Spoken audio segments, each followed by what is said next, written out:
Thanks. So, okay, so today I want to talk about integral coefficients. So how to define analytic prismatization or analytic prismatic homology with integral coefficients instead of with QP coefficients. And let me immediately say that the main task would be to define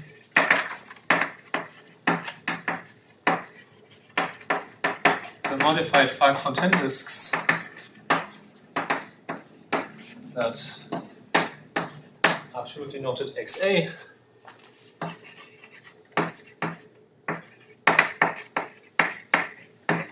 for arbitrary nil perfectoids A. Meaning not only nil perfectoids which are QP algebras, but also nil perfectoids in mixed characteristic. And maybe I also have to tell you what nil perfectoid in mixed characteristic is supposed to mean. Okay. So first, maybe we should make sense of what it should mean to have a Gelfand stack in mixed characteristic.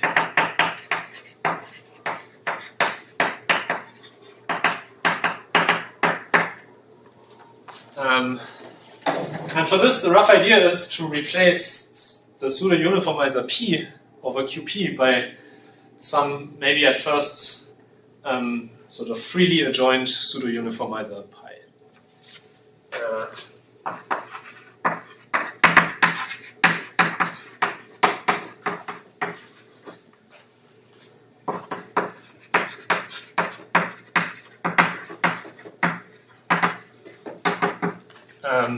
So we want some pseudo-uniformizer pi, and so maybe sort of our first approximation is to work over Z Laurent series pi. Okay? And sort of, for example, to obtain the QP theory, we would want to base change along the map which sends pi to P. Okay? We can actually be slightly more refined.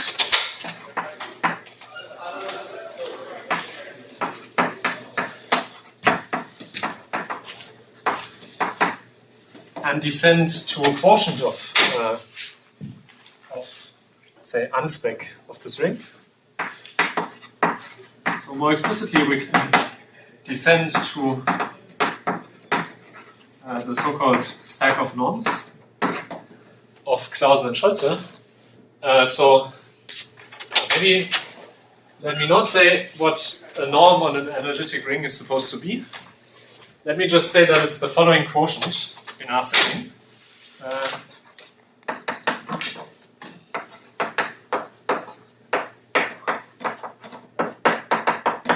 So we take this Z Laurent series pi with a solid analytic ring structure induced from Z, and we quotient out by the action of overconvergent torus over this Z Laurent series pi. So sort of with respect to pi, I can make sense of this overconvergent torus, and now I want to act on pi by multiplication. Yeah? I'm not sure that I didn't totally understand that. So T is a group object over aspect of. Sorry. So T acts on it, but doesn't T involve pi as well? I don't really understand. Yeah, maybe right. So maybe what I want to say is that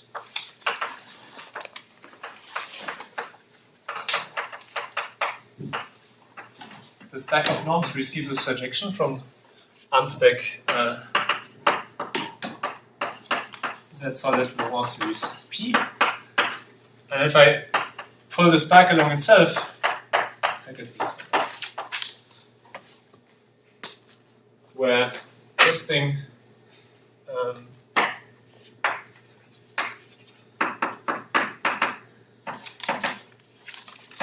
is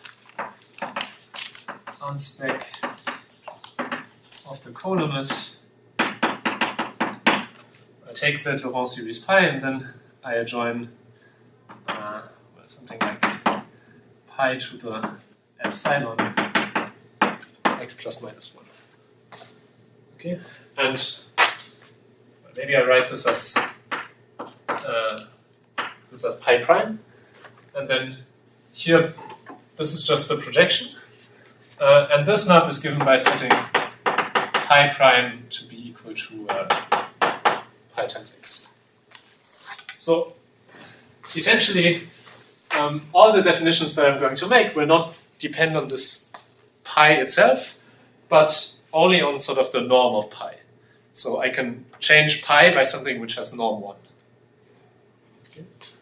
I wonder if you could give a little bit of heuristic for this stack of norms. Sorry, what does it mean? So if you have something that's living over the stack of norms, what? I will.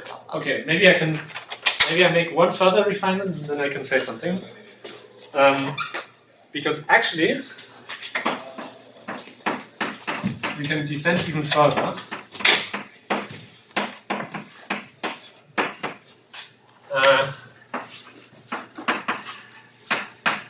Namely, this stack of norms has an action of the Betti stack of the positive real numbers, which sort of this action is given by taking the norm and exponentiating. And we can even pass to this quotient, which heuristically should mean that we don't even care about the norm itself. We just care about distinguishing whether elements have norm 0, bounded norm, or norm less than 1, norm equal to 1, or norm greater than 1. Right? Everything else is sort of annihilated by passing to this quotient. And then maybe one way to answer your question is that if you have any analytic adic space, then it has a canonical map, or it has a unique map to this object. And non-analytic adic spaces will not map to this thing.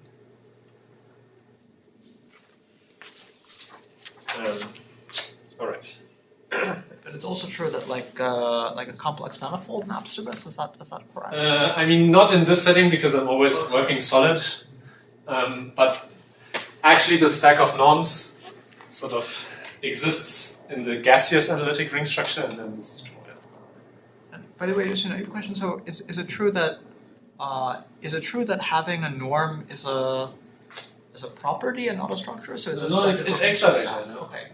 It's but extra if you mod out by this R cross, is it a property or? It's still extra data. Probably it's a very special kind of stack. Like it's probably. I mean.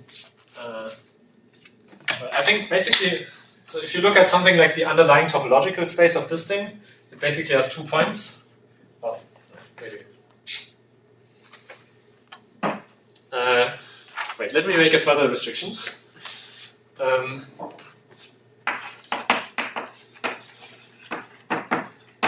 So we also want to do p-adic geometry. So p should always have norm less than 1.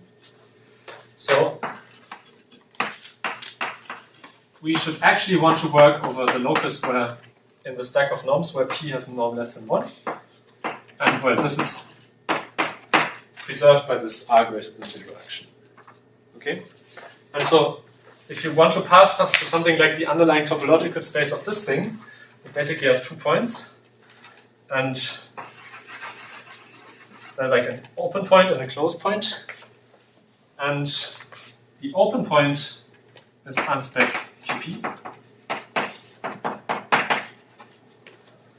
And then there's a closed point which is in characteristic P.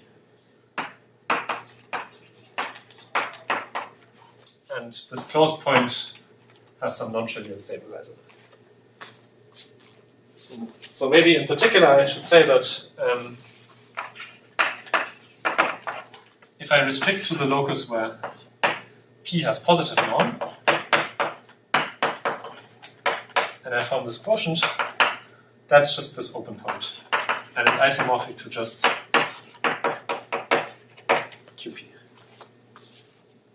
Max, maybe you should say what it means to pass to the locus where P is, norm of P is less than 1. Right. In this presentation. Yeah. Yes. So, in this presentation up there I gave, passing to the locus where P has norm less than 1 means that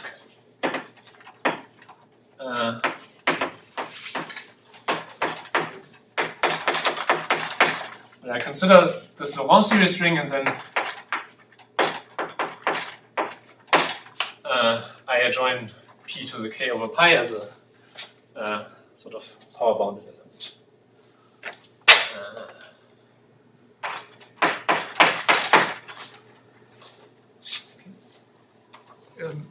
Sorry, is it true that if you have an analytic ring with a norm, then does it make sense for an element? Sorry, just in the nice sense of element and the underlying ring. Does it make sense to say that an element is topologically nilpotent? Yes. And then is this the condition that P is topologically nilpotent? I mean, again, topologically nilpotent. I mean, I guess you can already define what it means to be topologically nilpotent if you don't have a norm. Right? It just means that the element is classified by, I don't know, a map from something like this. And having norm less than 1 is stronger than this condition. But if something has norm less than 1, then it's topologically nilpotent. Basically, the idea should be that sort of having norm less than 1 is like the open unit disk, and sort of this object that classifies topologically nilpotent elements, this somehow sits in between the open unit disk and the closed unit disk. Actually, this is part of the definition of a norm. So maybe just like to first order, is it a reasonable heuristic to think of a norm as roughly like specifying these kinds of notions, like saying that an element has norm less than 1 and so forth? Yeah. Basically, it's basically what you have to like. Okay, I actually didn't want to give the definition of a norm, but maybe I should say that like, if R is an analytic ring, then basically to give a norm on R amounts to giving closed subspaces of A1 over R, which should correspond to over-convergent closed disks of various radii. And this is basically the data of the norm. Then this has to satisfy some conditions. So just to clarify, that means like you're specifying that there's a class of endomorphisms, like for a real number R, there's a class of endomorphisms with sort of norm is less than endomorphisms of modules whose endomorphism whose norm is at most R. Is that not really heuristic? I don't know. That's not precisely the way I think about it. You're really giving some kind of subspace. In particular, you will give some kind of subspace of A1, which corresponds to the overconvergent closed disk of radius 1. And then, in particular, if you have an element of R, it defines a map from R to A1 over R. And you can ask whether this map factors through this disk. And this should mean that this element has norm at most 1. Sorry, I was thinking like a closed subspace is like specifying like A1 over R is like modules on that are modules over R with the endomorphism, but a closed subspace is specifying some subcategory of the category of modules. Yeah.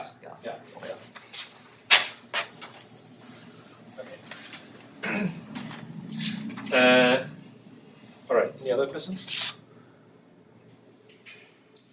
What's the stabilizer of the action?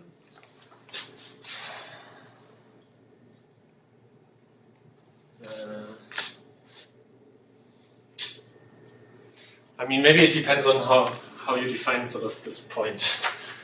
Like what? I mean, it's really given by sort of taking Fp Laurent series pi, then modding out this torus action, and then modding out by R greater than 0. And then maybe if you tell me what it means to have like a physical point of the stack, then this becomes a well-defined question. But I don't know if like, there's a... Well, you said that it had like fixed point. So, Yeah, I just thought. maybe this was just a heuristic. Okay. All right. Right. Now the point is the following. So let's take a solid ZP Laurent series pi algebra. then sort of just as in the QP case, I can define a condensed subanima A less than or equal to R for any R greater or equal to 0. Sort of using the algebra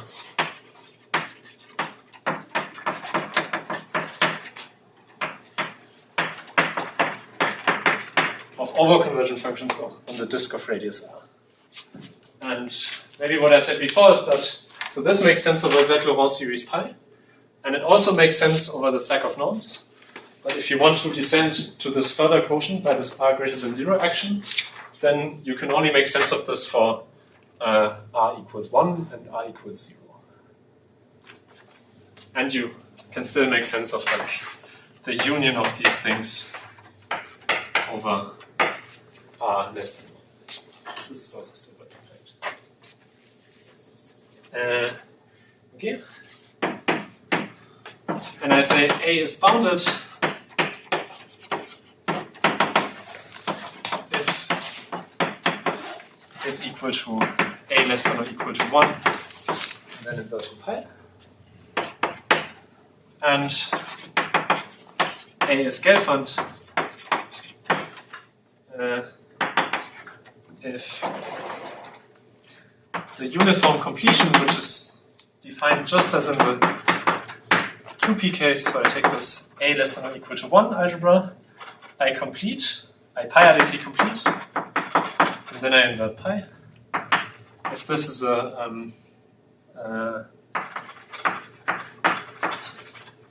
Banach Z Laurent series pi algebra.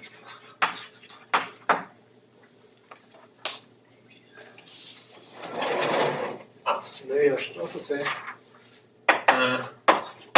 so as in the QP case, if A is bounded,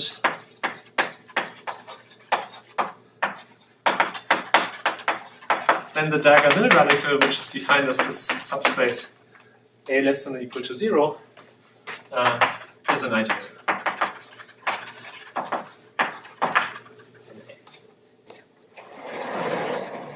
Do you mind saying out loud what a Banach Z double brackets pi space is?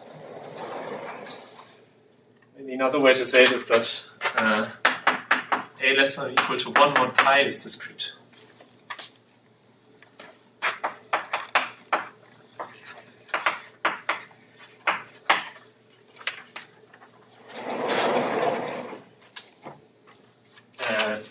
Okay. So maybe let me give some examples.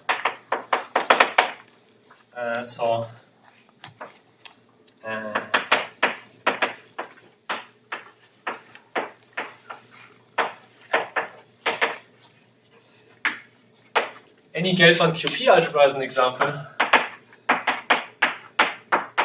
by sending pi to P.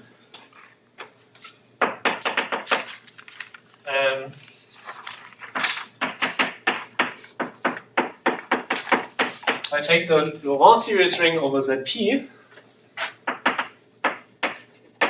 This is not Gelfand. Precisely because if I take elements of norm at most 1, I get the power series ring, and then modding out pi gives me ZP, which is not discrete.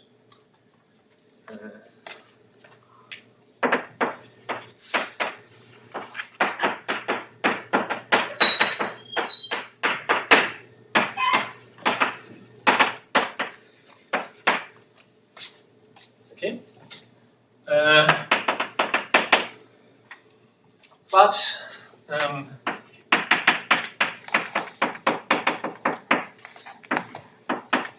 these algebras that played a role up here, they are allowed. Because sort of now when I mod out pi, I also kill some power of p. And also an example is given by perfectoitative p algebras.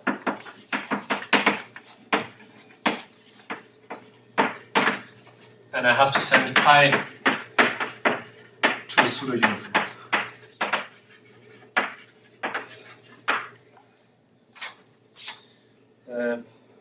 Okay. All right. And now what I'm saying is that what we should do is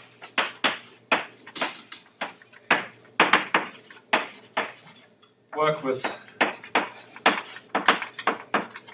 Gelfand stacks, meaning stacks for the Schrieg topology on Gelfand rings in this sense, over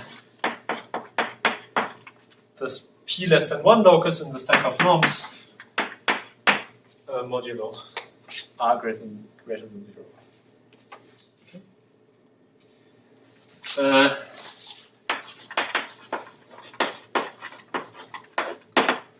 And maybe a nice analogy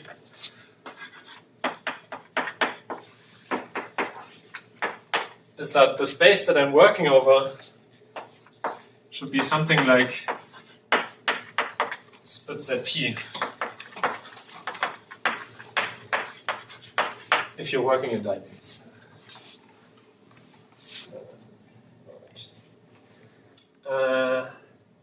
Right, and I also want to emphasize again that via this isomorphism here, you recover the rational theory if you restrict to the locus where P has positive norm. Alright. And then let me just say that for all that we want to do, the key is again the following statement, that any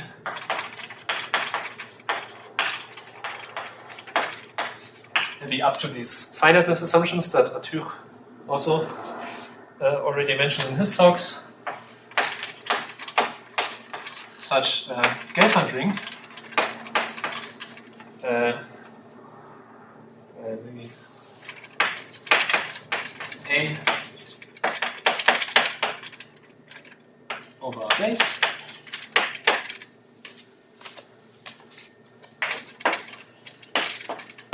has a descendable cover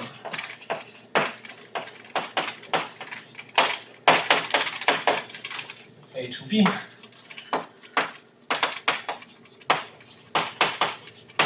by a nil perfectoid ring, where nil perfectoid still means that if I take B and I quotient out its diagonal radical, I get something perfectoid. Okay, just that now this perfectoid might also live in characteristic P or in mixed characteristic. All right.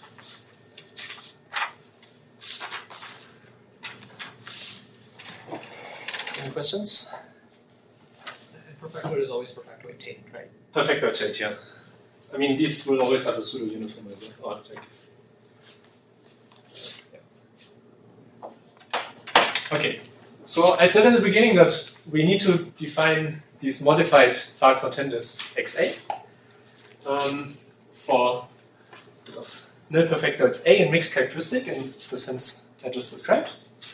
And so for this we need to study Witt vectors. And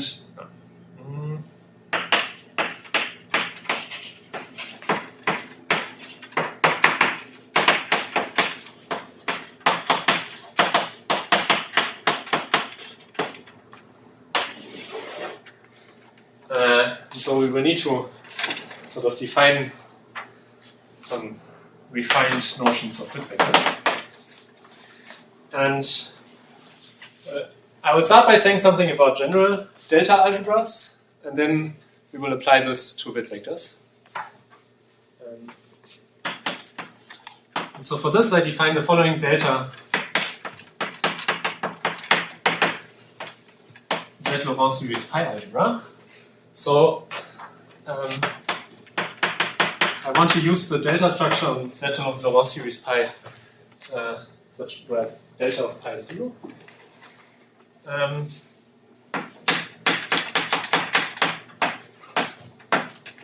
So I freely adjoin an element y in delta rings But I also want that this element y has norm at most 1. And sort of I also want that if I apply delta iteratively to y, it somehow stays bounded, or it grows slower than exponentially, I think is what I want to say. So this will look as follows. So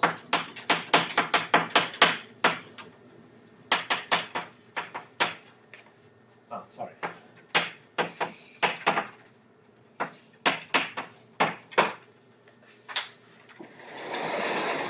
So it's supposed to be this algebra. And maybe let me emphasize that you actually have to check that this delta structure is well defined. I mean, the delta structure is supposed to send y to delta of y, but then you have to check that if you have like infinite series in like y and its delta iterates, then applying delta to this and sort of using the usual rules for delta structures still gives you an infinite series that's allowed in this ring. Like, this is something you have to check. I didn't totally understand the definition. Or you can read, is it epsilon sub p to the n? No, sorry, yeah. It's epsilon times p to the n.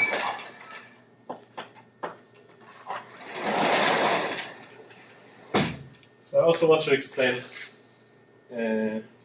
So can I ask a question about this definition?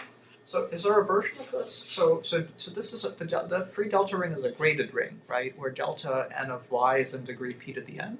Right. So is there something like this? So this is maybe for any graded ring in the same way, or? Yeah, probably. Yeah. Okay. Yeah.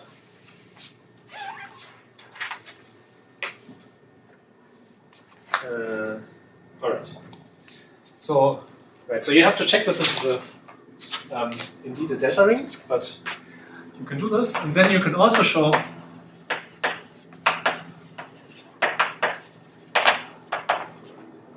that this is a Hopf algebra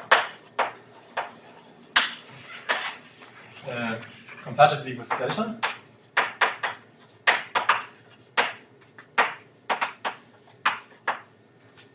And this enables me to make the following definition. So I take a delta Z Laurent series pi algebra, and then I define a ring A delta at most 1 of maybe elements of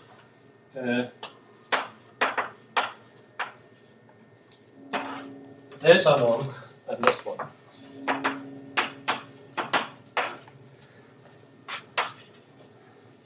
Well, let me not give you, I mean, this is supposed to be a condensed ring. Let me just give you the underlying ring. This will be the mapping space in delta Z Laurent series pi algebras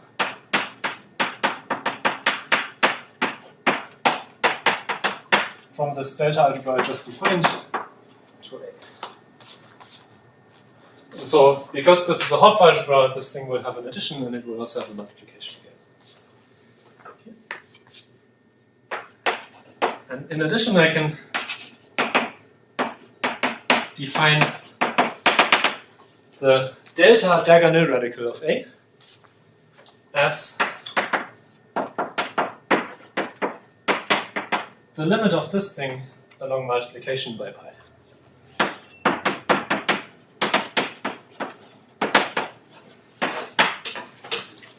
So if you want, you can also write down a version of this algebra and define this again as a mapping space. Okay. And I can also define the delta bounded elements in A.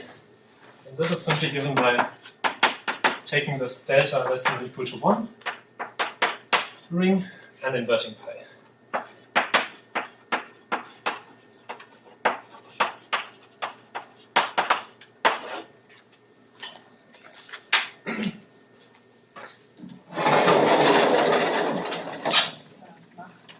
Sorry, just to check. This is an idempotent ring. What's an idempotent algebra? That's an idempotent algebra in delta. It's This one? Yes. It's not. I was about to say something about this. But yeah, good question. Right. So this is what I wanted to say. So this A delta at most 1 is not a full subanima.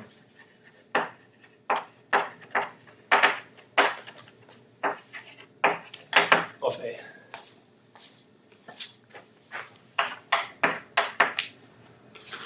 So this is sort of decidedly different to what happens if you define like diagonal potent elements or like elements of norm at most 1. Because in these cases, the algebras that you write down are always idempotent algebras, but this one is not. And basically the reason is that you're adjoining like infinitely many elements here, and you're requiring some uniformity condition on all of these elements. Once more, this is what destroys it. Maybe the next remark clears that up a little. So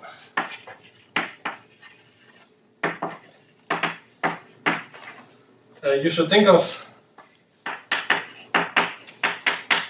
being inside this delta less than or equal to 1 part, which, okay, I just said is not just a condition but data, but let's pretend that it's a condition.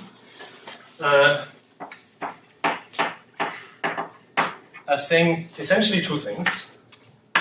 The first is that all the delta iterates of y are contained in, like, have norm at most 1.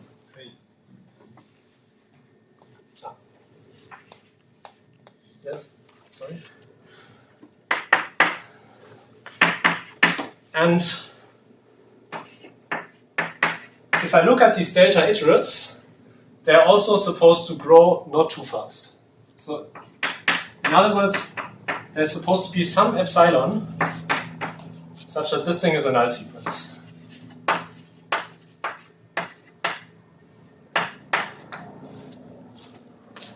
And now the point is precisely that sort of being a null sequence in general is it's extra data, not a condition. Then again, this problem only appears if A is not separated. So if you only apply this to reasonable algebras A, there's really no problem. But in the end, it will turn out that really these non-separated ones are the ones that are crucial to like distinguish some of the main objects that appear. Yes. So delta of n of A is bounded by 1.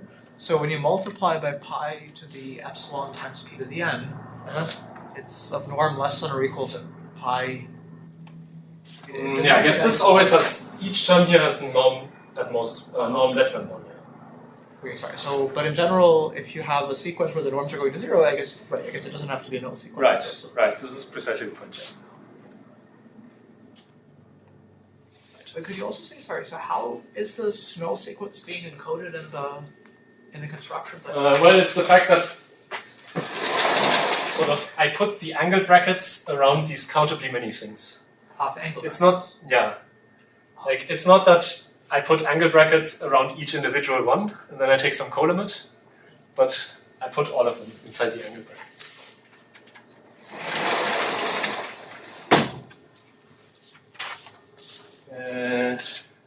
All right. So now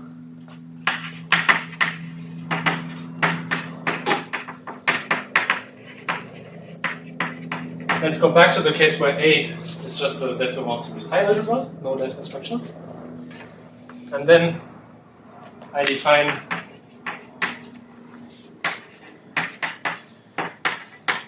a ring W less than or equal to 1 of A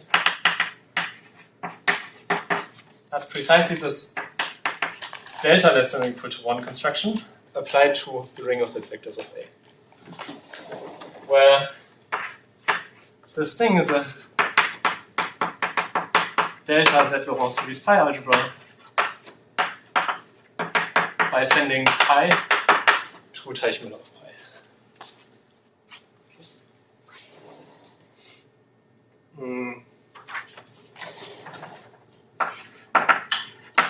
And similarly,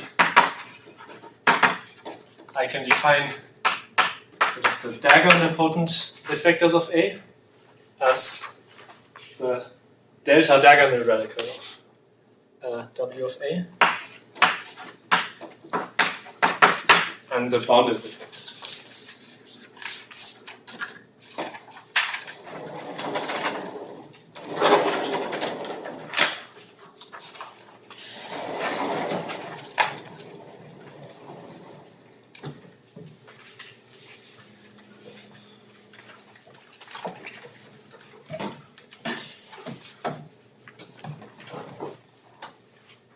Okay.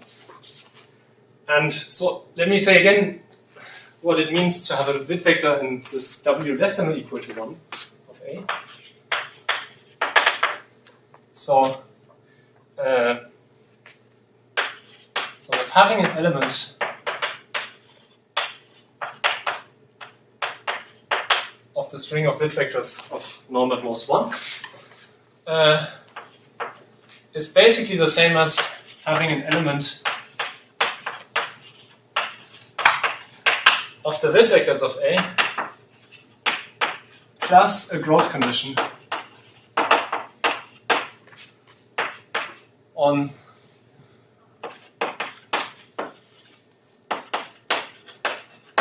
the Joyal coordinates. Basically because delta is just given by a shift on the Joyal coordinates. But in the end, it turns out that this is equivalent to asking the same growth condition on the Witt coordinates. Basically because the transformation polynomials from Joyal to Witt coordinates are given by homogeneous polynomials. Alright. Maybe I should make this example. So, if A is a uniform complete ring, so in particular if A is perfectoid, then this ring of bit vectors that I've defined is just the same as bit vectors of the power bounded elements. Okay. And sort of the crucial thing here is the uniform assumption. That sort of this ring of power bounded elements is bounded. Okay. Yeah, I'm sorry, I'm making a lot of definitions, but I guess there's no way around it. So I can also define one last algebra of bit vectors, and sort of this is supposed to be something like the uniform completion for Gelfand rings. So in the setup from before, I define WU of A, so something like the uniform complete bit vectors, as, well, you take W less than or equal to 1, you take the completion with respect to Teichmüller of pi, and then I invert Teichmüller of pi. Alright. So now maybe let me state a lemma. So maybe I should say that, of course I can now also regard these W dagger, W less than or equal to 1, and so on as sheaves on Gelfand rings. So I can regard these things as Gelfand stacks. So then my claim is that there's a short exact sequence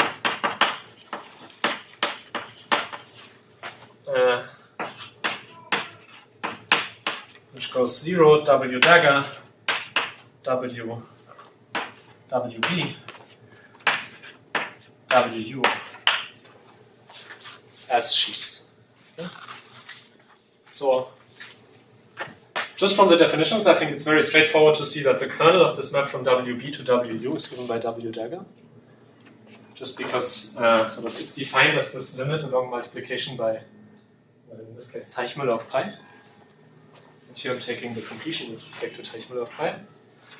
And then sort of the real content of the statement is that locally this WP to WU is a surjection. All right.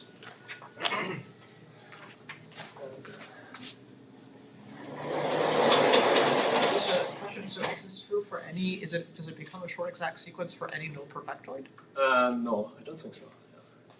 I also don't even think that what I just said is true strictly. So I don't think that it's true that sort of you can always localize such that the map from sections of this to sections of this is surjective. Just if you pick any section here, then you can find it.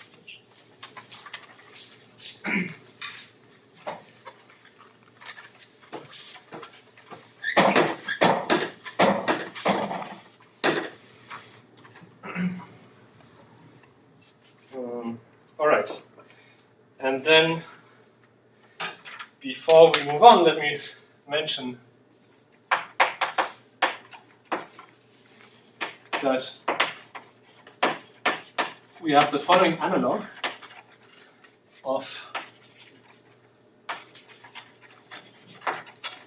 the result that if you just take the usual lit vectors and you take the kernel of Frobenius, then as a sheaf, this is the same as GA sharp.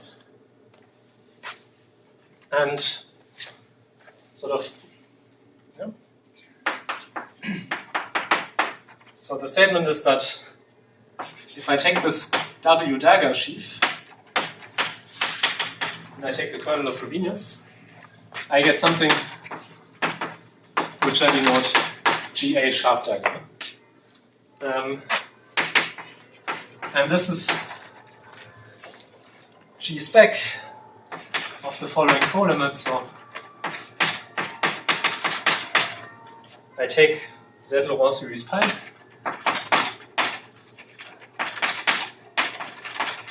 and then I adjoin some element x with all divided powers. But sort of I impose this additional decay condition. So what this means is that this classifies elements with divided powers such that the element itself and all the divided powers are diagonal potent. And if I look at the sequence of divided powers, it goes to 0 faster than exponentially. Okay.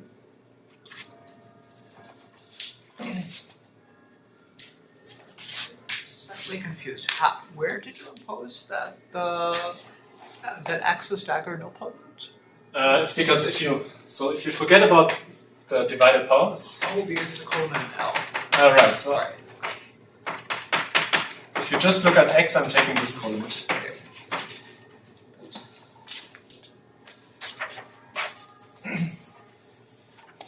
Right. It's because I take the colimit.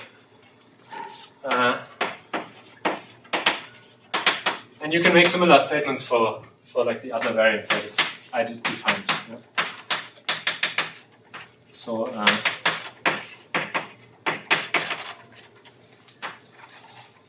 you can also write down a variant of this where instead of rapid decay, you ask for moderate growth. And you can also write down a variant where you ask for at most exponential growth.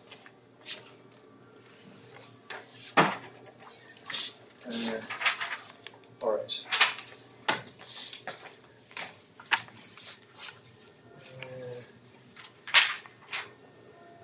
Maybe this is a good time for a break. Right. So now I want to define these spaces XA.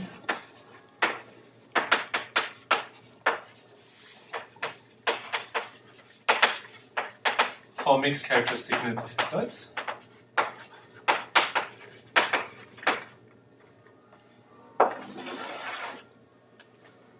And well, the idea is again that it should be a thickening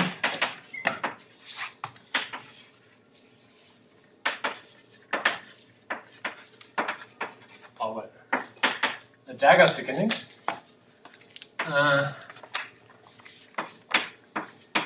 of just the Fark-Fontaine disk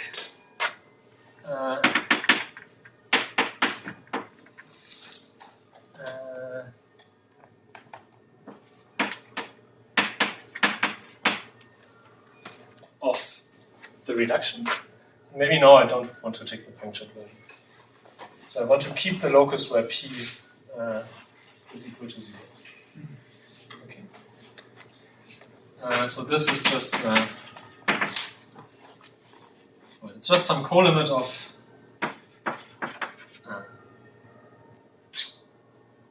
maybe I don't write it.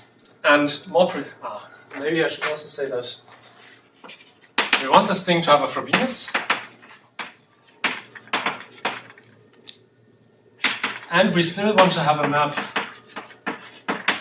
G spec A to XA, which is why now I should better keep this P equals 0 locus, because A might be in characteristic P. Can I ask a question? So just a reminder, so this this D sub, so this is also called script Y, is that correct? Right. Yeah. So and explicitly this means that you take like spec of the bit vectors, but then invert spec of the bit vectors of the power boundary elements, and then invert the pseudo equalizer right. in. So.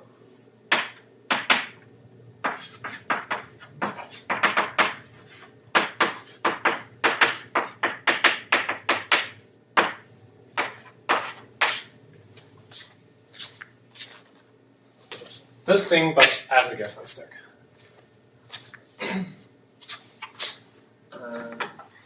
Right? So I still want this map G spec A to XA, but I still also want a Frobenius. And so this is now where the situation becomes significantly more difficult than in the characteristic 0 case. Maybe let me draw a picture. So if A is in characteristic 0, then my picture looks something like this. So this is maybe the Fark-Fontaine disk of the reduction. And I have A bar sitting somewhere here. And now because I want to have this map from G spec A to XA, I do this thickening here and replace A bar by A. But I also want a Frobenius, which acts in this direction. And so if I do a thickening here, I also have to do a thickening at the Frobenius translate, and also at the next one, and also at the next one.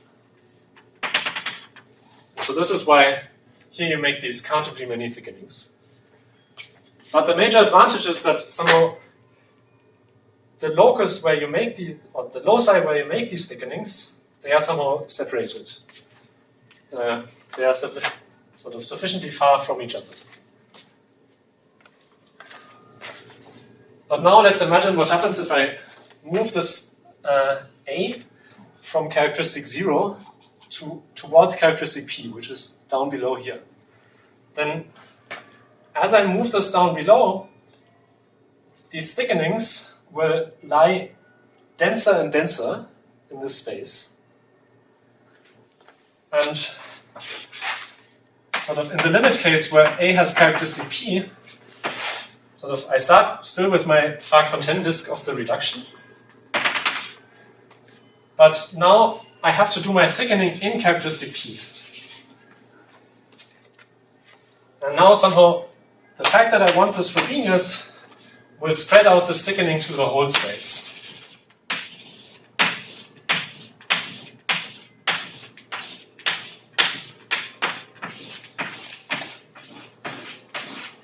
So basically now you've made a modification which is supported everywhere. And here the support of the modifications was somehow discrete. Okay.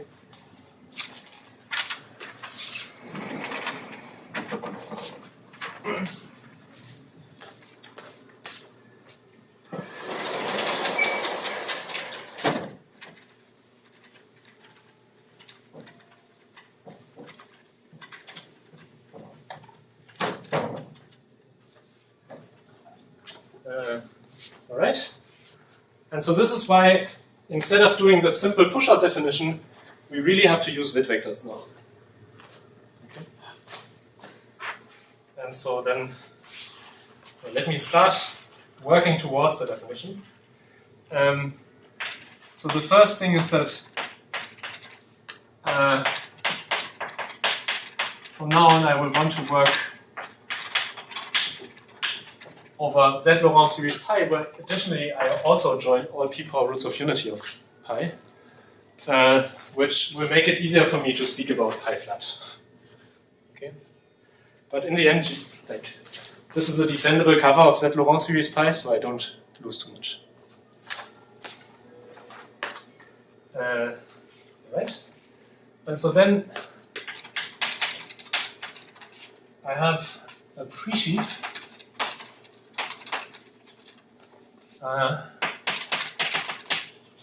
which I call A-inf,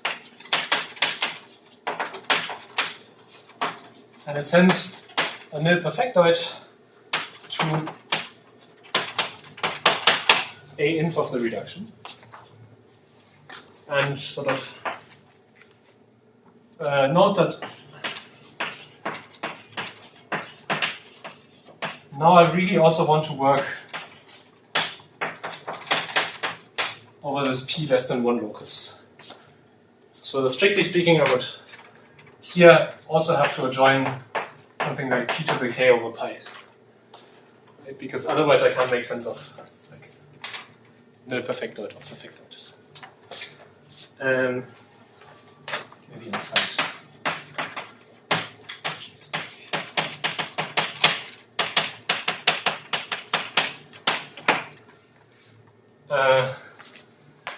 And for simplicity, I will denote the sheafification of this thing also by A. I want to remark that in the end, we will want to invert Teichmüller pi flat. And if you do this, then this thing is in fact already a sheaf. So this distinction between sheaf and pre-sheaf is maybe not so important for us. And then the main observation is that, well, if I have such a nil perfectoid,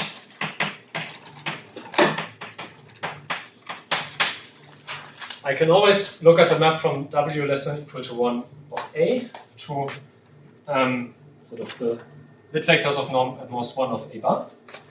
And as I said before, this is the same as Witt vectors of the power bounded elements of A bar, because A bar is a perfectoid, so in particular uniform H-ring. And my claim is that if I take these maps, then they induce an isomorphism between the limit along Frobenius of the p pi completion of W at most 1 and AF. Okay, and the key thing to note, so why are these maps supposed to induce this map? The reason is that if I take limit along Frobenius of this thing, then I get AF. Okay. And maybe I can quickly say why this should be true, because it's not so hard. So the right-hand side of my claimed isomorphism is a perfect p-complete delta ring. And this is why it suffices to check that if I take, so this is why I can check this mod p. Okay. And then mod p, this thing is just power bounded elements of the tilt of the reduction. And so let me denote the sheaf version of this maybe by GA bar flat circ. Okay.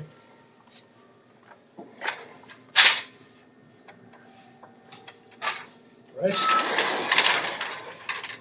So it's enough to prove this.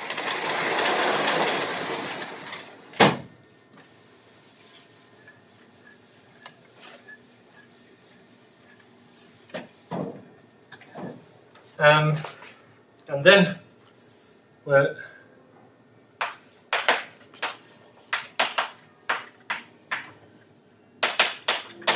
sort of, in fact, the Scholze sequence that I had here with the WU, this already holds before inverting Teichmüller of pi. Okay. And so what I get is that if I pi complete this W at most 1, it's the same as taking W at most 1 mod W dagger. Okay. It's just this exact sequence before inverting Teichmüller of pi. Okay. And what does this tell me? This tells me that if I take this pi completion mod p, I can compute this as W at most 1 mod p, mod W dagger mod p.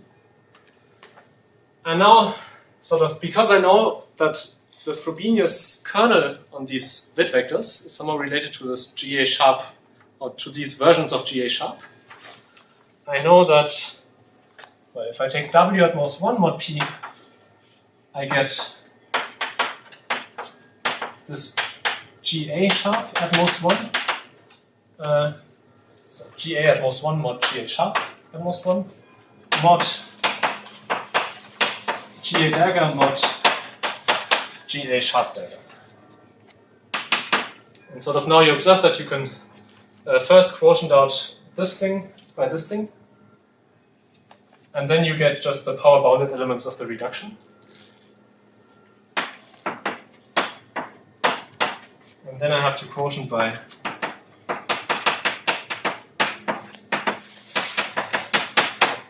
this object. Okay? So I've just switched the order of the quotients. And, well, the claim is that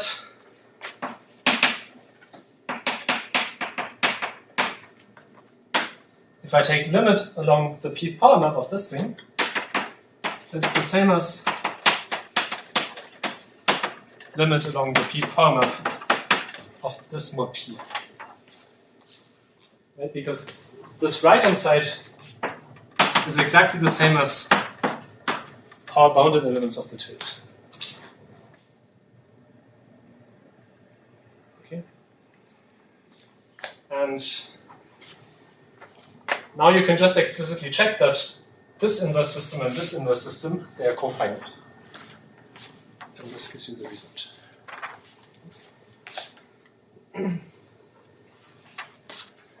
All right. Maybe I shouldn't have given this proof. So.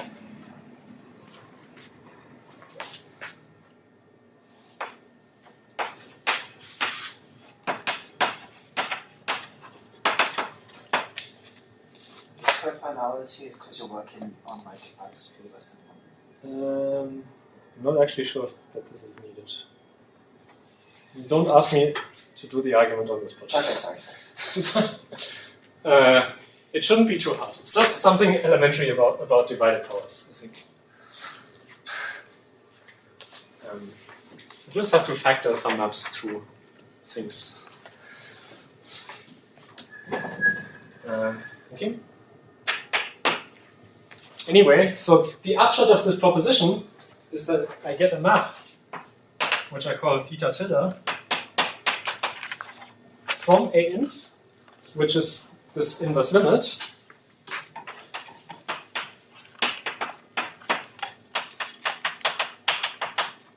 to the p pi completion of W at most 1, just by projecting onto the first coordinate.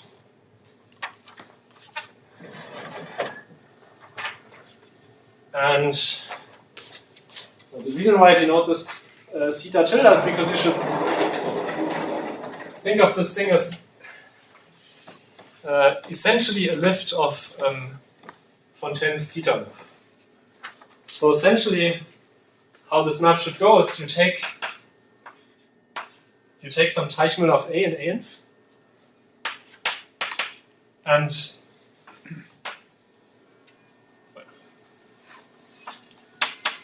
you take A sharp, which is now an element in the reduction, and then you lift this from the reduction to your nil perfectoid. And then you take Teichmann of this thing.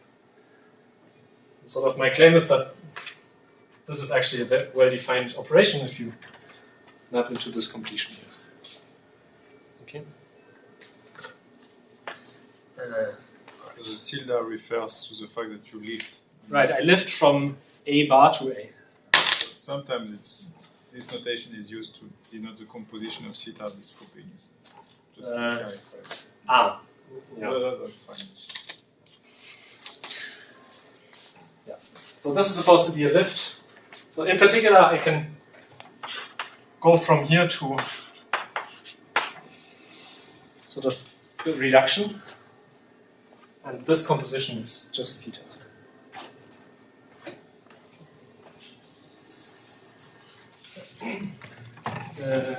All right. And now I can finally make the crucial definition. So I consider the following ring sheaf, and maybe the terminology is not quite final yet, but maybe one should call this sheared bounded Witt vectors.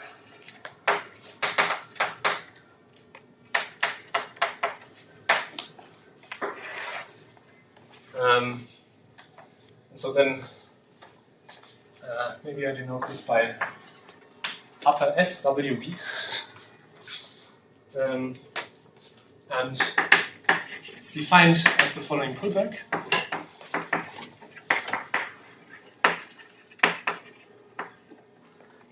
So I take ANF, and as I said before, we want to invert Teichmann of pi flat.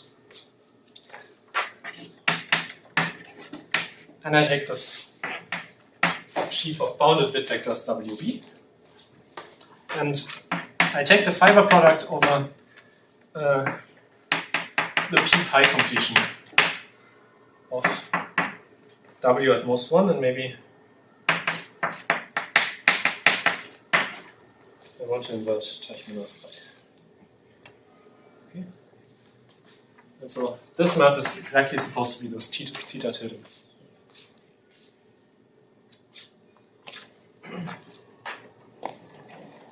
All right. And maybe let me point out that first I make another definition. So if A is nil perfectoid,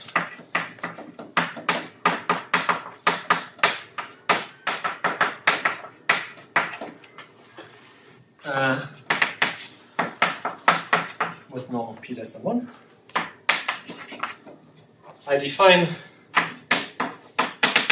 XA as, so basically I want to take spec of this, but then I also have to restrict to the locus where norm of p is less than 1 again. Because sort of so far this is something that maybe has more like the p Teichmann of p-adic topology, but I really want something which is Gelfand. So I only want to be topological in one direction. So I take G spec of these sheared bounded Witt vectors of A, and then I join p to the k over Teichmann of pi flat, where pi flat is now supposed to be the thing where you take Teichmann of pi flat here and Teichmann of pi here. And sort of my claim is that these will be compatible. Which is essentially, if you believe this description, then it's true. Here this one is connective, but this thing may not be. Sorry, what? Don't you want to argue that because you are on the locus where the norm of p is less than 1, this completion, you can... Ah, yeah. This is what I wanted to say next, yeah.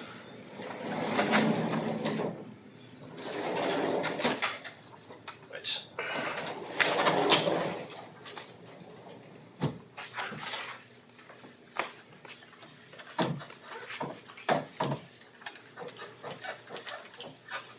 So what I wanted to say next is exactly this, that maybe taking this p-adic completion is maybe a bit weird. And maybe what you would really like to write there is WB mod W dagger. Which I recall I said before is the same as this WU thing. WU was the thing where I just took the pi completion and not the p completion. Okay. But so the point is the following, that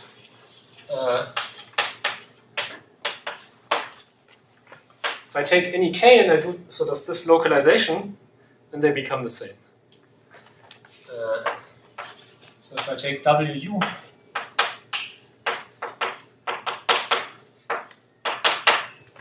and I join p to the k over pi, then it's the same as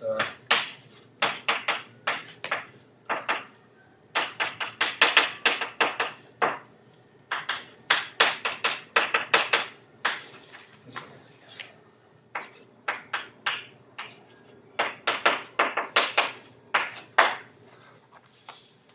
And basically the reason is that if I make p to the k at most Teichmüller of pi here, the p completion here becomes unnecessary.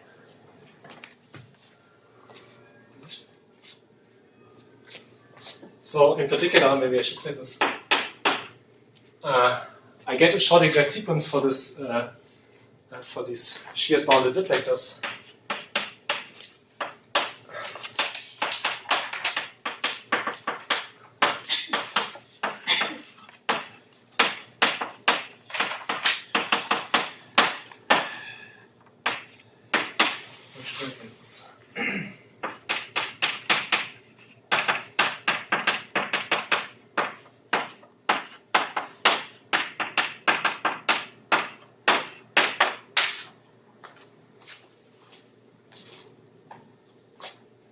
Okay. So really, in the end, it's just a thickening of this ANF 1 over pi flat by W dagger. The problem is just that I've had to be a bit roundabout in the way I define this because, well, this sort of this theta tilde map only exists if I map to here.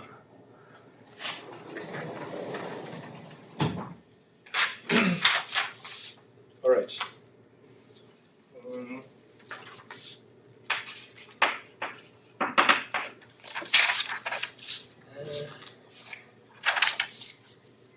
Maybe I should also say that sort of now you see, I said previously that this thing is supposed to be a dagger thickening of XA bar. And well, you see that I'm really doing something a little more constrained. I'm not sort of, this W dagger is not just some diagonal radical. It really also has this diagonal potence property with respect to delta. So somehow it's more like a delta dagger thickening, but it's not so clear how one should make this precise. Okay, it's just an intuition. All right. And Can I ask you a question about the definition? Is this a definition that would make sense for any delta ring? And such that when you apply it to W, you would get the sheared bounded Witt vectors?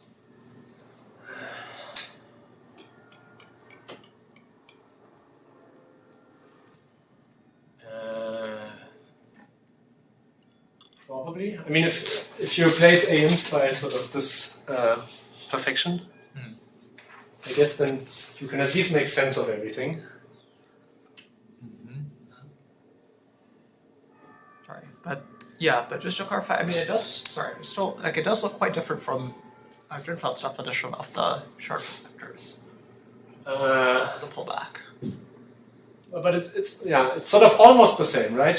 So instead of W in usual sheared Witt vectors, you write W instead of WP, and then here you write W mod W hat. Sorry, so W mod W hat is analogous to the right, and then so I guess sort of the usual philosophy in going from algebraic to analytic is that you make everything bounded and you turn all hats into daggers. Right?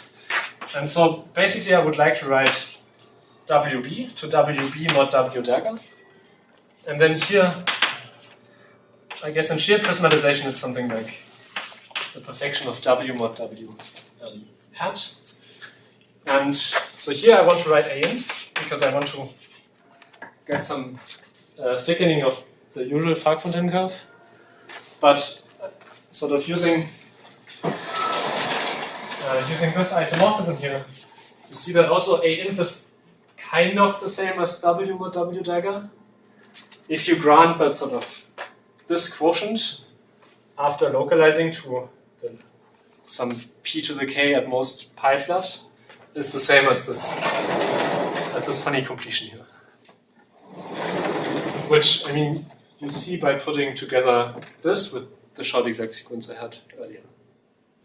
Right? So, basically after I localize to norm of p less than 1, this thing really becomes WB mod W dagger. And at least philosophically, this is the perfection of it.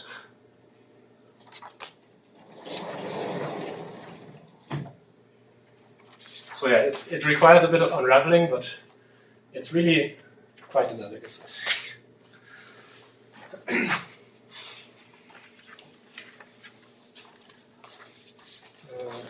Okay. The last remark I wanted to make is that this indeed recovers the characteristic zero definition. So if A is a nil perfected over QP, namely if pi equals P, then WB of A adjoin P to the K over Teichmüller of pi is just isomorphic to some finite product of copies of A via ghost coordinates. And sort of the number of copies you get depends on the K that you put here. And similarly, if I do this for WU,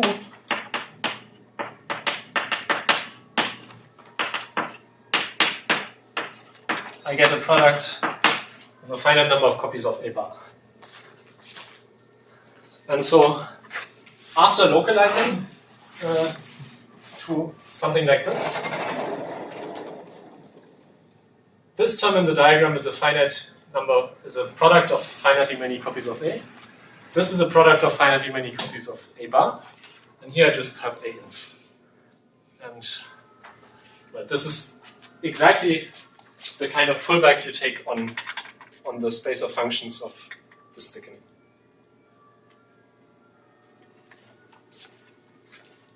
Okay.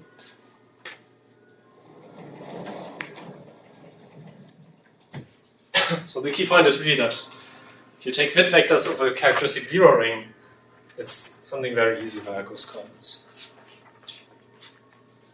Sorry, I think I didn't understand. Sorry, why is it finite product and not an infinite?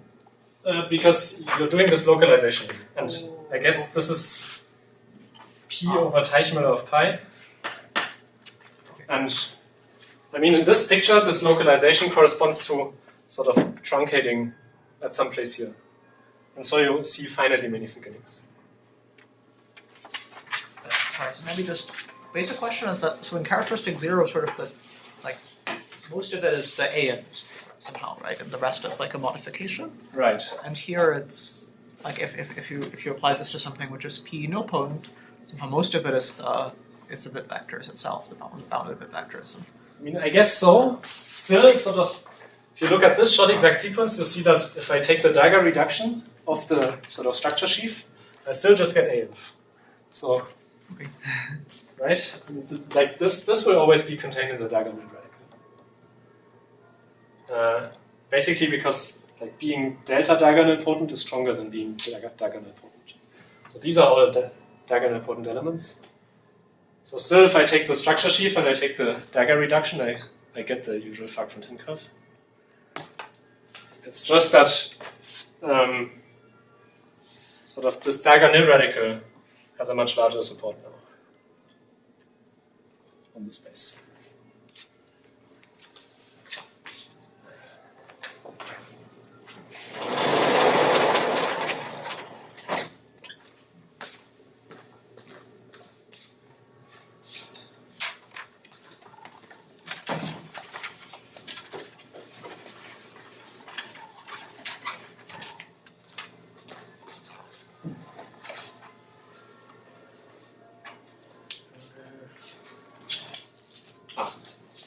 I also wanted to remark that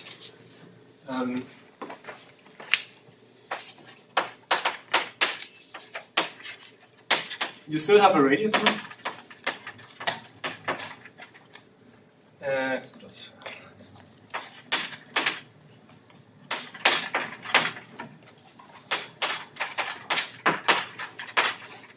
Because again,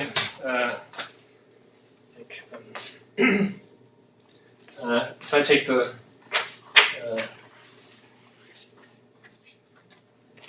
basically I can again measure like how far p is in relation to pi flat. But now the difference is that like, I can make a canonical choice of pi flat over the space that I'm currently working over. But if in the end I want to descend, then there's no canonical choice anymore, as in characteristic 0. In characteristic 0 I could basically always take p flat, but well, this is not allowed anymore. Right. So we have this radius map and the Frobenius. And the Frobenius just comes from the fact that in this pullback diagram, every term has a Frobenius and they are compatible.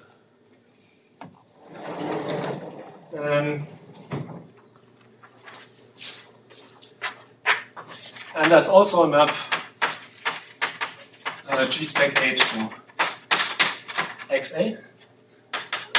And this is somehow induced by the map from WB of A to A. Sort of here I go from the sheared width vectors to the width vectors and then I go to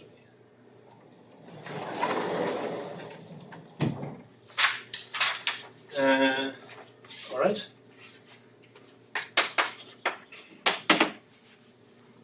But these sheared bounded width vectors don't have a Verschiebung. And that's because this theta tilde map is not compatible with the Verschiebung. So by the way, I wonder if you do work with P, if P is nilpotent, then is there a Verschiebung? It sounds true, yeah. I think so, yeah. Probably. Because I guess sort of what makes this go wrong is the fact that you're taking this sharp, but I'm not entirely sure, but it sounds sensible. All right. So now I can talk about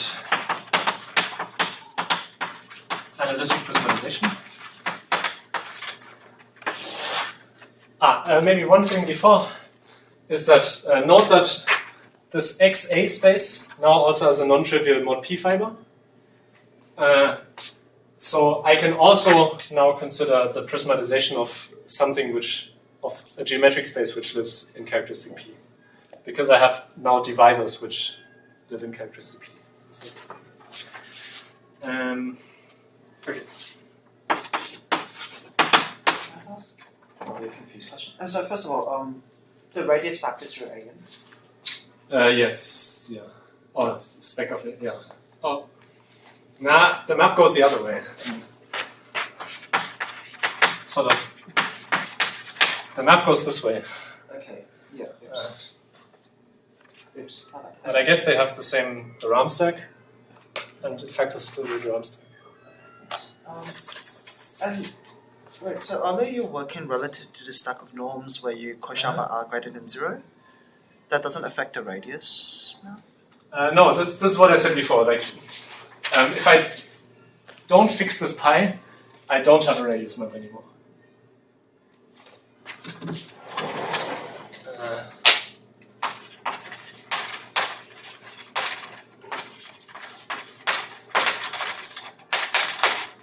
Or like, this radius map depends on the choice of pi.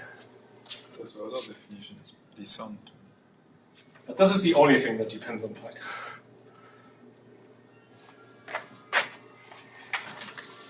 Maybe I shouldn't have said that. Like the notion of being bounded or diagonal-important or norm less than 1, they all descend to this quotient. Everything else descends. Not the radius. Not the radius map. Okay, thank you. Okay, thank you. Alright, so I take X, a Gelfand stack.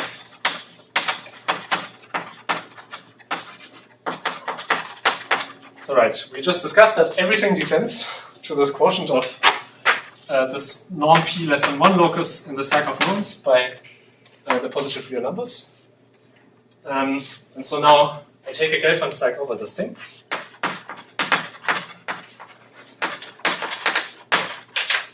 And its analytic prismatization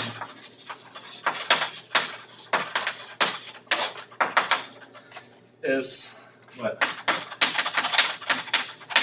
I evaluate at a nib. Maybe I should use the export.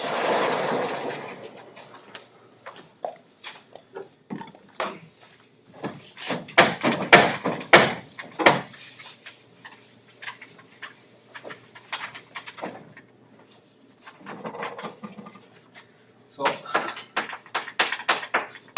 I evaluate at some nil perfected. And then I want to parameterize degree 1 divisors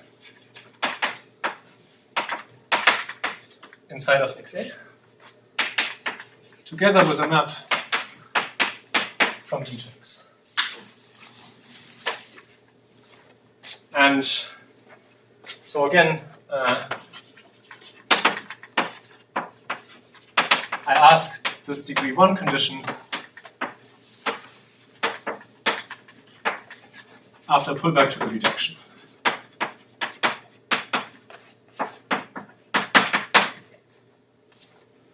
Okay.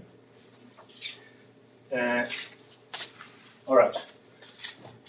And so again, so this now makes sense even if X is in characteristic P. But still, maybe for the rest of the talk, let me restrict to the case where the geometry is in characteristic 0, and only discuss the case where here sort of I allow for integral coefficients. I want to use this to actually see something, though. I mean, before, right, like, you know, if I had a rigid space, I could incarnate it as like an arc stack or whatever, or look at its Gelfand stack. But now if I have like something over ZP, like how should I incarnate it as a Gelfand stack so that I see? I guess what I said before is that if you have an analytic adic space, then it has the unique map to this quotient, or okay, not to this quotient, but the one where I don't have this restriction on the norm of P. Okay, so if I have an analytic adic space where the norm of P is less than 1 on the whole space, and it has a unique map to this thing, and then as in the characteristic 0 case, there's a functor from analytic stacks over this thing to Gelfand stacks over this thing. And then you should apply this functor. Sorry, formal schemes aren't analytic adic spaces. I mean, if it's all analytic, then yeah, then you're fine. You can always base change. So if you have an FP scheme, I think the only thing that you can do is base change to the mod P fiber. Like, first think of your FP scheme as an analytic stack, then base change to the mod P fiber of this thing, and then take the associated Gelfand stack. think in this analogy that Max was making before, So it's like taking the diamond. You take the associated V shift. Like instead of That's roughly what I wanted. let's to say hear, it's but- affine, you just look at the functor for the associated V shift. You look at the functor co-represented by your ring on perfectoid rings. Uh-huh. And here you would do the same with Gelfand rings. Yeah. Okay. That's a Gelfand stack. Yes, yeah. Sounds good.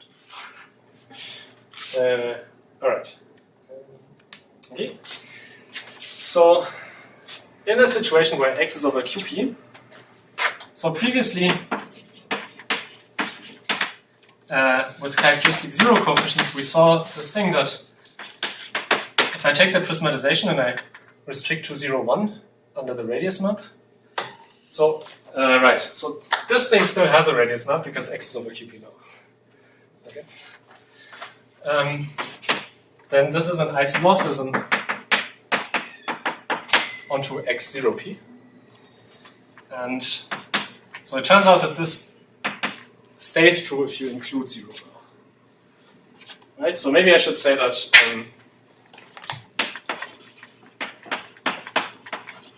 the reason why we have a radius map is because still, by definition, if I take x prism and I evaluate it on perfectoids, it's the same thing as the Fark-Fontaine disk of the diamond.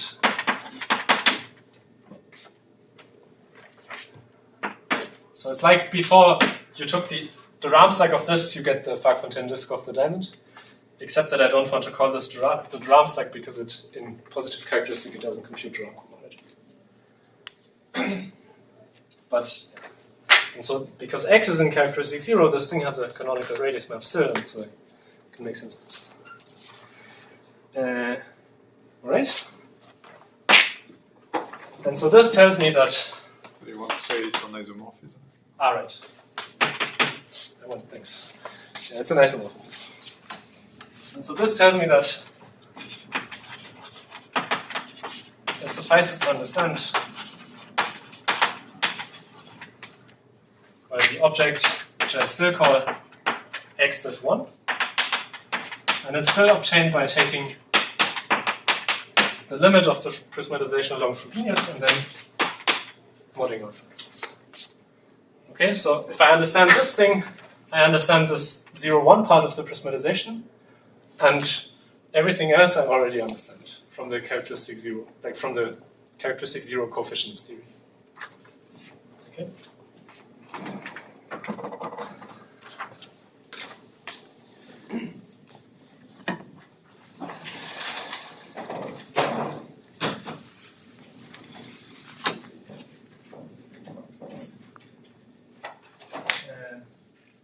Maybe just a clarification remark that the notation has changed, right? What was formerly denoted x prism or x div 1?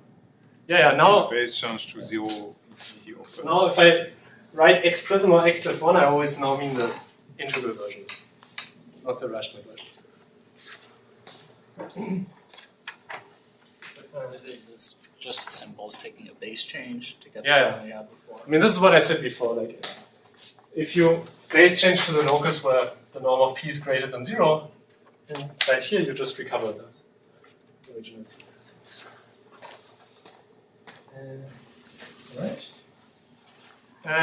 And so this x div 1, again, you can also understand this as a moduli space of degree 1 divisors.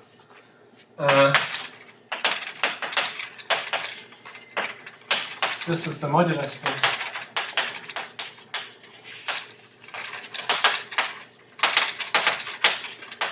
degree 1 divisors in. Well, I can define a modified Fark-Fontaine curve associated to any nil perfectoid, possibly a mixed characteristic, and just given by taking the colimit of this XA space I just defined along Frobenius and modding out Frobenius. And notice that this is something. Oh, wait. I want to base change to QP. Notice that this is now something which lives over QP. But even if A is in positive characteristic, this differs from the Fark-Fontaine curve of the reduction. Because somehow this modification spread out over the whole Fark-Fontaine disk in that case. This was the picture I drew before. Right? And so it's a moduli space of degree 1 dividers, and this thing equipped with a matrix.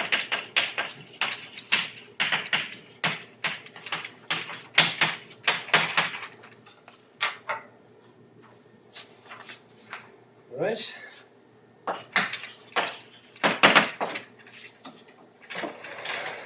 And then let me state the main theorem.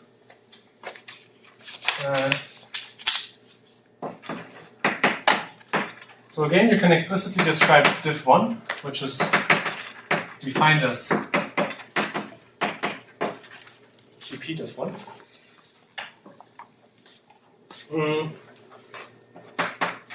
And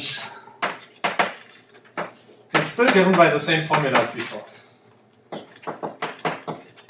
So you take the open disk around 1, and you take the perfection,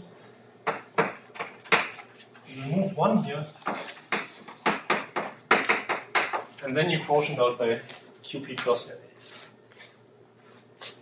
The only difference now is that the right-hand side of this formula is all in mixed characteristic. So this is now the open unit disk in mixed characteristics, so over this stack of norms.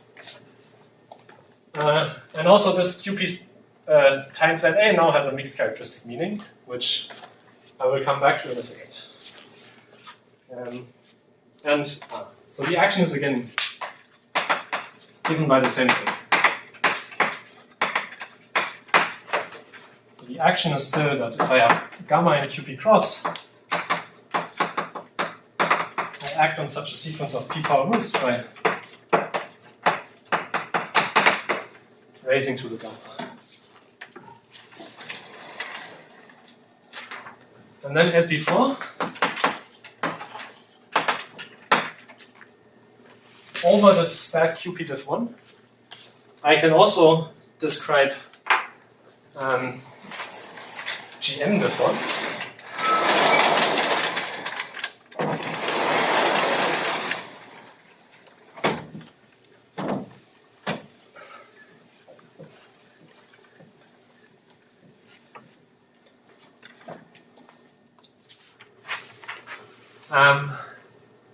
And again, the description is the same as before.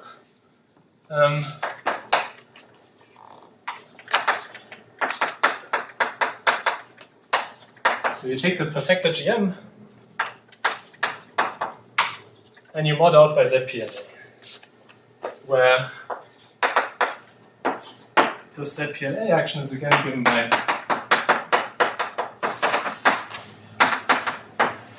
multiplying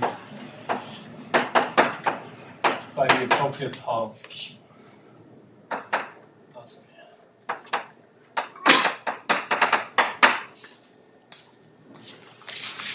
And so let me emphasize that sort of this is the GM over QP, but on the right hand side it's the GM in mixed characteristic. It's even over diff1. Yeah, okay. This is strictly speaking, this is the GM over diff1. In particular, it's a mixed characteristic.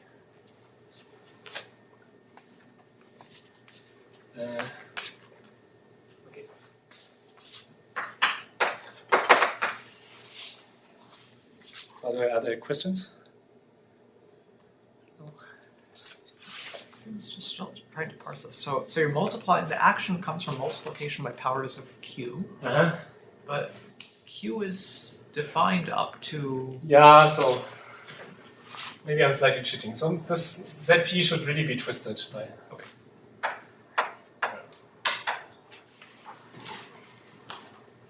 So maybe alternatively it's like product of the Right. So if you want to write the full formula, then you should quotient out by something like ZP cross QP cross LA.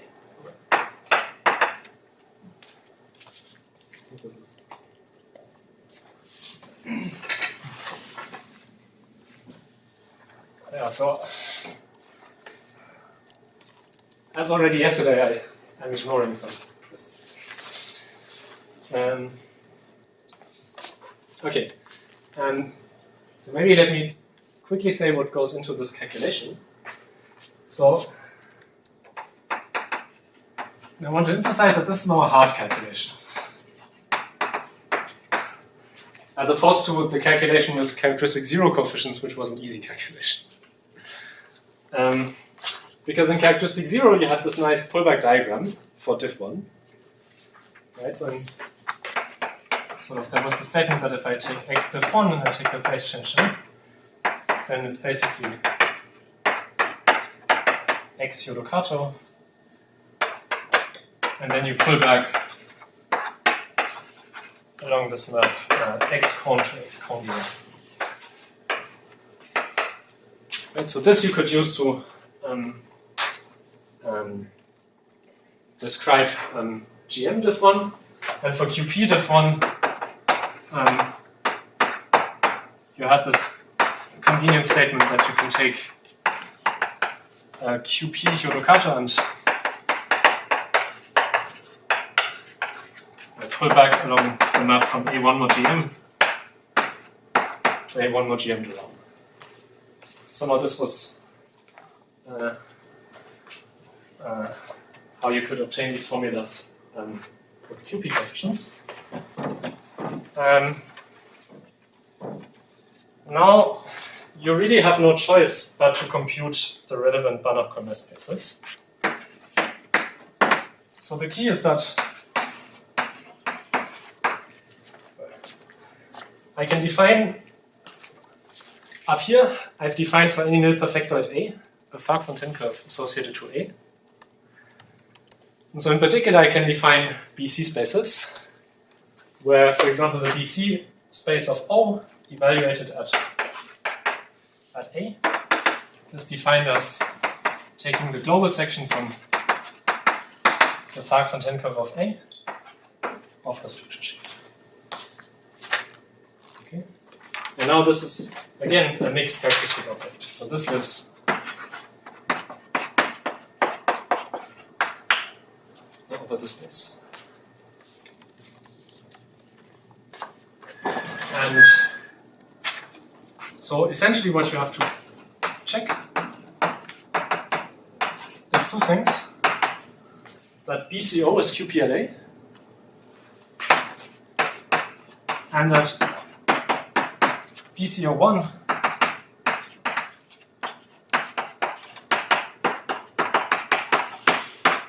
is the perfected open disk around that. Okay. And once you know this, it's not so hard to show that sort of every degree 1 divisor locally has ideal sheaf O-1. And so then, if you just want to parameterize degree 1 divisors, you take BCO-1, remove 0, and quotient out by the units in BCO. Okay? And this gives you exactly this formula for diff1 that I had. Right. And then, sort of once you know this, it's also not too hard to deduce this formula, again from these two things. Yeah? Yeah, so in usual Fark Scholze, there's this like important distinction between like an absolute Banach-Colmer space and like its base change to CP. Well, okay, I don't know. When I think of this BCO1 as a little bit like this absolute Banach-Colmer space. I guess maybe it's a bit different because, I mean, I guess already the rational BC spaces are in some sense absolute because they are already over QP and not over something like QP bar. You know, so sort of, you already have this Galois descent built in. even if you do the version with rational coefficients. The only difference now is that sort of now you do the integral version.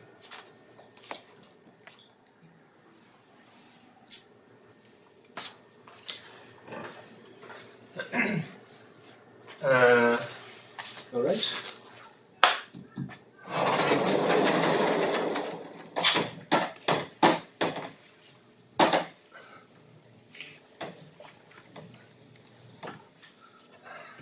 So I guess I wanted to say something about the meaning of QP cross LA. Or maybe I want to say something about the meaning of ZPLA. So the ZPLA is now an integral version.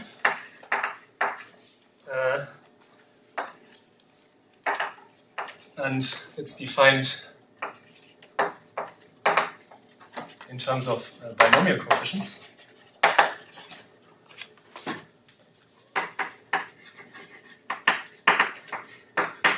And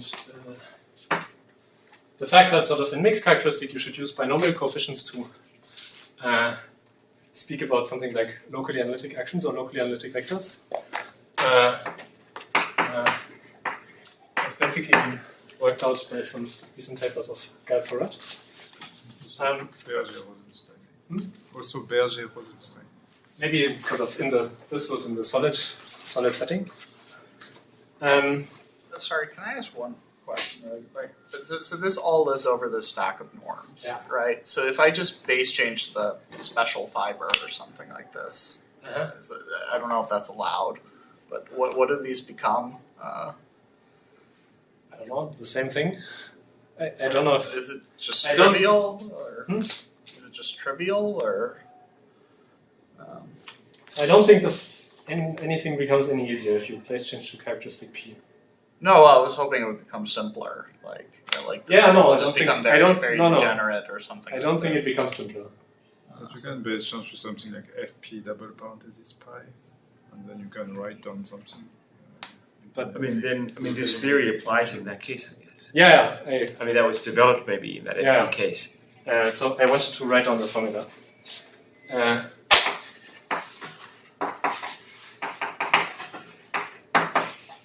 So more precisely, what you use is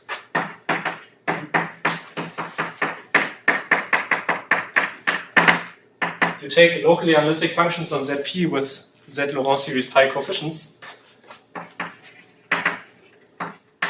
to mean the following colimit.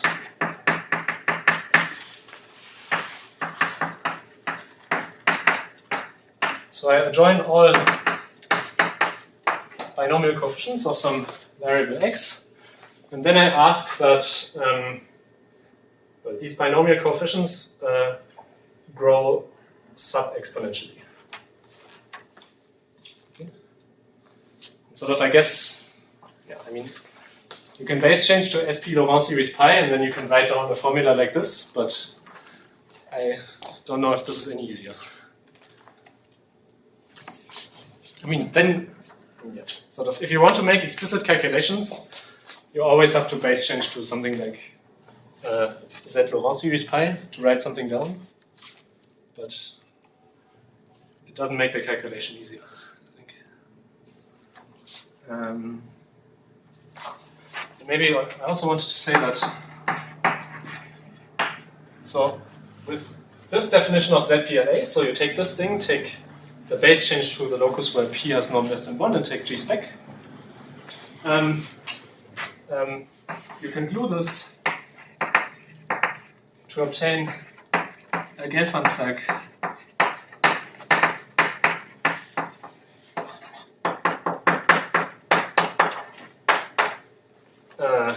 over the stack of norms mod R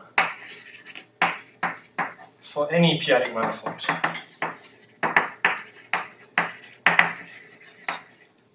Maybe paracoupled. Okay, locally these things look like ZPLA or powers of ZP. Where sort of, clearly ZP to the DLA should be ZPLA to the D. Okay?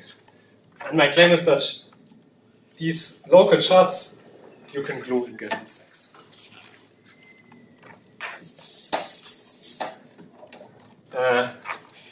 And this is the meaning of, for example, QP cross LA. Okay.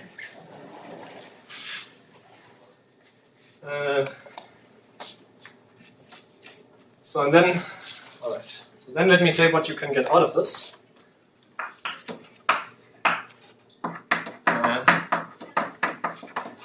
So maybe I should say that, like from now on, this is really should be true, but maybe I haven't checked the details. Maybe can I just make a comment about this formula BCO is QPLA? Just an analogy, like because of the definition of Fark-Fontaine curve as quotient of some ring of bit vectors by Frobenius, this is a bit like computation is analogous but more complicated to trying to describe Frobenius invariance in bit vectors. And this is a computation that Drinfeld has done. So I guess Arthur wants to explain why you get binomial coefficients if you do this computation. And the basic reason is that you just take ordinary bit vectors and you take Frobenius invariance, which is like basically the thing you need to compute if you have the structure sheaf here, because you have this quotient by Frobenius. Then it's a computation of Drinfeld that at least sort of a way, even integrally, these are just polynomials in binomial coefficients. And sort of this is how these binomial coefficients show up here.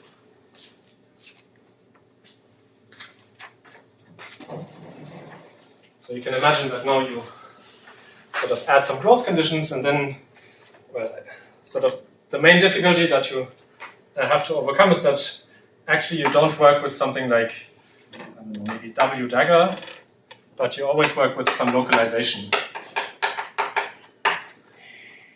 And so in the end, somehow you have to argue that, well, actually, you also localize away from p equals 0 for the Fark-Fontaine curve. And so somehow you have to argue that you can get rid of this localization. Because then you would really just have this Frobenius eigenspace on W dagger, which is like this thing plus some decay condition.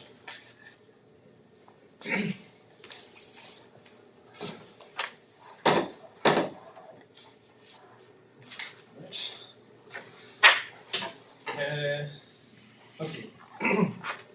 So I wanted to say that if X is a smooth partially proper rigid space over QP, then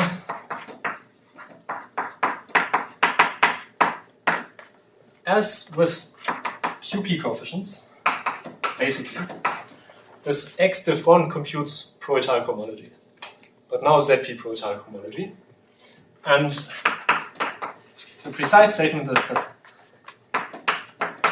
just get perfect complexes over ZP on X pro-étale. And so now note that with QP coefficients we had perfect complexes on the Fark-Fontaine curve here of the diamond. And what has happened is that because we're working integrally, we've added like a slope 0 condition. And so we really only get the local systems.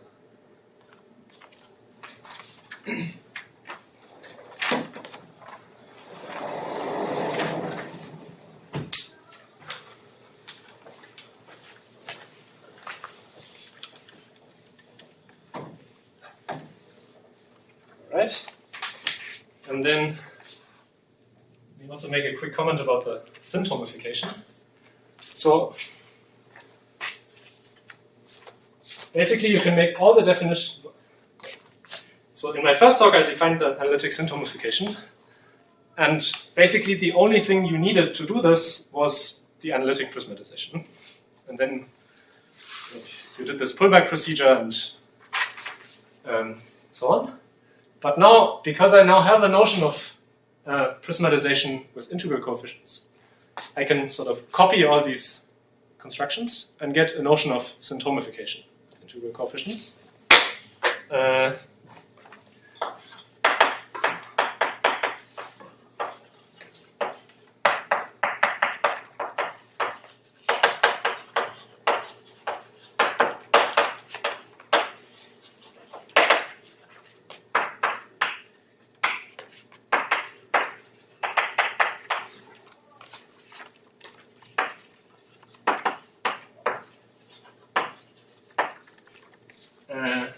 Alright.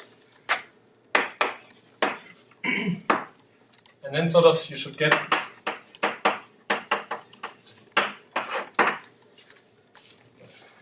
basically conditional on this result. And by the same proof that I explained last time, or I guess the time before last time, you get the following. So if X, again, is a smooth partial Popper rigid space,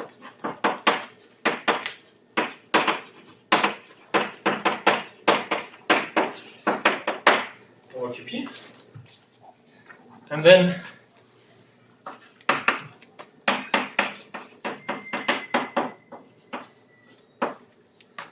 I take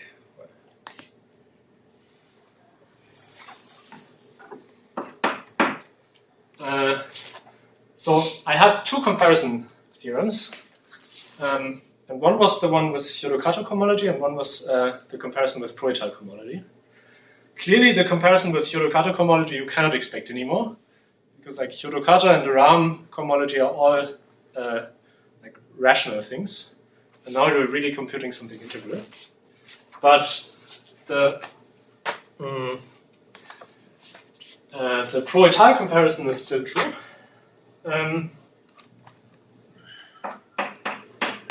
And maybe before I say this, let me also say that you can again describe vector bundles on the syntomification, now with integral coefficients. And sort of a similar thing to here happens. Right? So here you get basically the characteristic zero statement plus a slope zero condition and an integral lattice. And now here I get the Ram local systems, but ZP local systems. And this is again the same thing. So I get this integral lattice, and I also get a slope zero condition, which means that instead of vector bundles on the curve, I really just get local systems.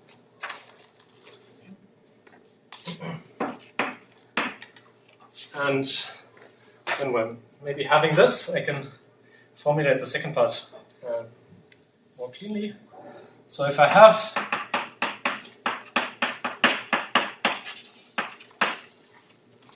such a vector bundle on the syntomification, and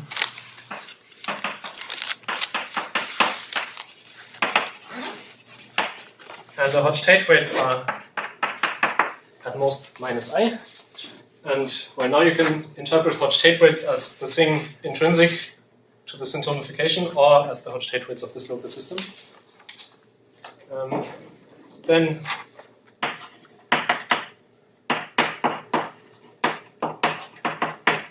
there's a natural map from the syntomic homology with coefficients in E to the Pro-Étale homology with coefficients in E, where well, this thing now makes sense via this equivalence. And this map is an isomorphism if I truncate and decrease algebra.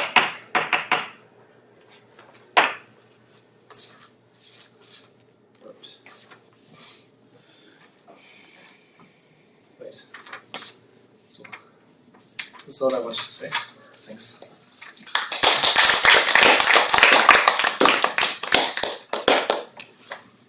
So questions for Max?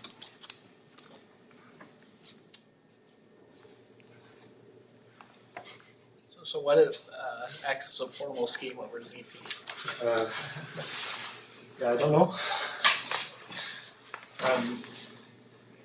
Yeah, somehow, I guess the reason why going from rational to integral coefficients is easier if x is over qp is because, well, in this syntomification, you basically see the prismatization and then some like the RAM data. But the RAM data is just in characteristic 0. And so just sort of, when you go from the syntomification with rational coefficients to the one with integral coefficients, and x is over qp, then somehow the additional data you see is just sort of all coming from the Pro-Étale cohomology. And just, in fact, just comes from the prismatization. And also for the prismatization, we saw that like you still have this nice property that Frobenius is an isomorphism, sort of sufficiently far down on the curve. And also this fails if x is over qp. Sorry, if x is in positive characteristic or formal schema. Maybe one remark for this question is if, at least for the expectation, is that if x is a characteristic p scheme, this integral prismatization, like after base change to qp, it should be basically the stack. But in characteristic p, it's something which for the affine line would be something, the quotient of the analytic affine line over the stack of norms in characteristic p, like GA sharp dagger.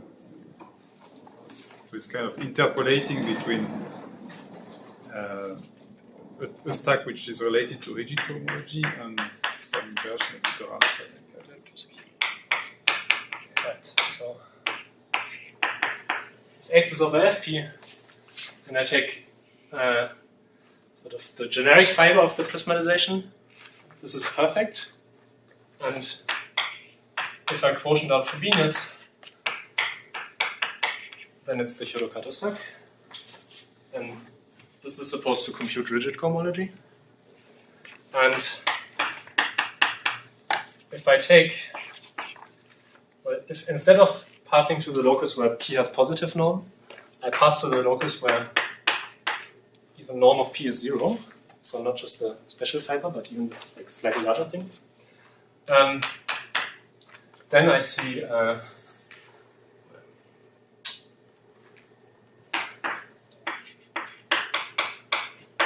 something like an analytic crystalline stack. So in particular, so what Arthur said is that if x is GA, then this x prism norm p equals 0 is always GA mod this GA sharp dagger that I had before. And sort of this GA sharp dagger really shows up because of this computation that I mentioned before, that the Frobenius kernel on W dagger is exactly GA sharp dagger. Sorry, what you mean when you write analytic crystalline cohomology, you have some PD envelopes and then you're enforcing some kind of convergence condition on it? I guess I mean whatever you get when you transmute using the string stack. Okay. So sort of this should be to the algebraic one, for example in Bhatt Lurie, as the analytic drum stack is to the usual drum stack. So in particular, if I take if I really take the mod p fiber, then I again get the analytic Durand stack. But now analytic Durand stack should mean something which additionally has divided powers. And I mean, you don't see this in characteristic 0.